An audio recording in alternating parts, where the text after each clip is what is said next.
भाइयों, उनका साथ, उनका विकास, उनका विश्वास और उनका प्रयास।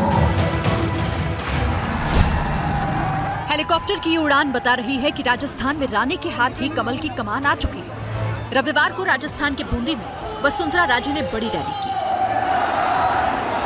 इस रैली में समर्थकों की भीड़ उमड़ी।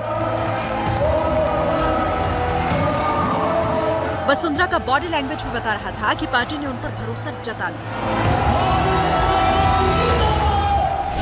इस मंच से संदेश ये गया कि अब रानी ही राजस्थान में बीजेपी का चेहरा होंगी।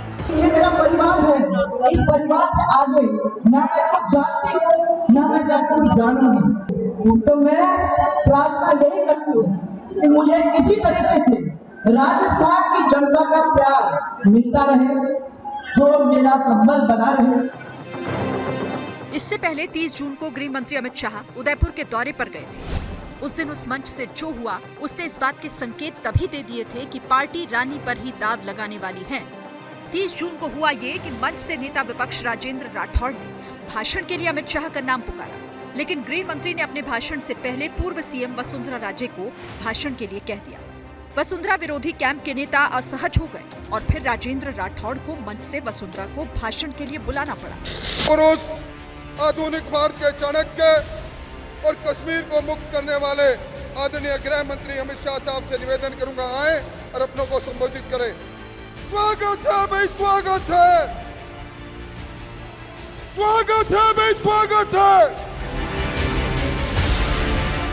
माननीय गृह मंत्री जी अपनी बात कहें, इससे पहले हमारी भूतपूर्व और अभूतपूर्व पूर्व मुख्यमंत्री आदरणीय वसुंधरा जी से कहूंगा कि वो संबोधित करें। राजस्थान में विधानसभा की 200 सीटें हैं। 2018 में बीजेपी को 73 और कांग्रेस को 100 सीटें मिली थी, जबकि 2013 में बीजेपी 163 सीटों पर जीती थी और कांग्रेस को तब 21 सीटें ही मिली थी।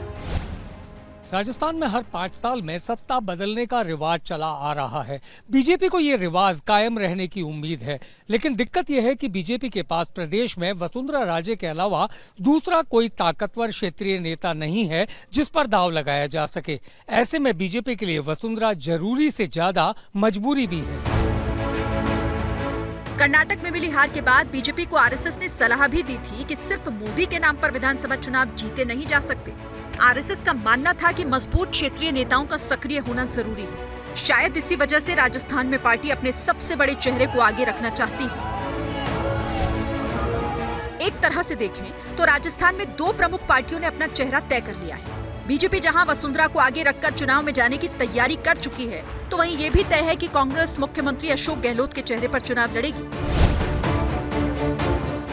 अशोक गहलोत को पिछले हफ्ते पैर में चोट लगी थी, जिसके बाद वो पैर पर लगे प्लास्टर के साथ ही सारे काम कर रहे हैं। गहलोत की सक्रियता बताती है कि उनकी राह में पायलट फिलहाल रोड़ा नहीं है। सूत्र बता रहे हैं कि अगले हफ्ते कांग्रेस सचिन पायलट को राष्ट्रीय कमेटी में महासचिव बनाने का ऐलान कर सकती है। साल के अंत में जिन 5 राज्यों में चुनाव होने जा रहे हैं, राजस्थान भी उनमें से एक है। अब तक ये देखा जा रहा था कि बीजेपी और कांग्रेस दोनों ही पार्टियों में गुटबाजी चरम पर है, लेकिन जैसे जैसे राज्य में चुनावी माहौल बन रहा है, वैसे वैसे दोनों ही पार्टियां गुटबाजी खत्म करने की दिशा में आगे बढ़ रही है। बीजेपी में वसुंधरा का और कांग्रेस में गहलोत का फ्रंट फुट पर आकर खेलना ये बता रहा है कि मुकाबला इन दोनों की अगुवाई में ही होगा।